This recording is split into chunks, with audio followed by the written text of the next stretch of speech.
What if there was a trick where you could find multiple scales within one simple scale that you actually probably already know how to play? Let's choose a simple scale. Let's choose G major. I'm going to play that G major scale on a tenor sax, which means it's a concert F major scale.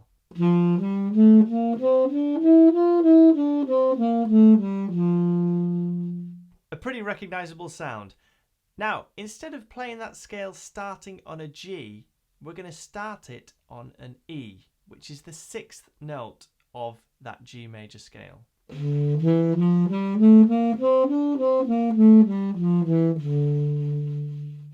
Now, I find that quite amazing that it changes the sound so much just by changing the starting note of the same group of notes. And the sound has changed so much because we're now actually playing an E natural minor scale. It's the same notes, different starting note. Now let's keep that G major scale, but instead of starting on the G or the E, we're going to start on the D, which is the 5th note of that G major scale.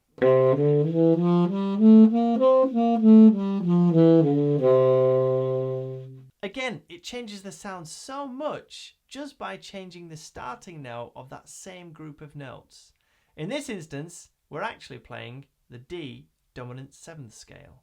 And what's great about this simple trick is we can apply this to any major scale we are playing. All you've got to do is change that starting note. Suddenly those 12 major scales that we might need to learn turn into 36 scales that we already know. Now, an interesting exercise might be to write all these scales out. Write your major scales out and then link those major scales with your natural minor scales starting on the 6th note of the scale and your dominant 7th scale starting on the 5th note of the scale.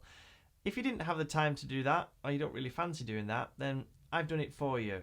If you want that sheet with all 36 scales on it and how they're linked, then all you need to do, follow the link in the description, go to my website and sign up to the mailing list in a specific area, and I will get that sent straight over to you. If you're already subscribed to the mailing list, don't worry, you can just send me an email directly and I'll send this 36 scale document straight over to you. Thanks very much for tuning into this video. I hope you found it useful. I'm gonna do a few more of these videos on scales because that's not the end of the tricks that you can do with a major scale. Those are just a couple of things that we can apply to a simple major scale to get you more comfortable playing many more scales. Thanks very much, and I'll see you next time.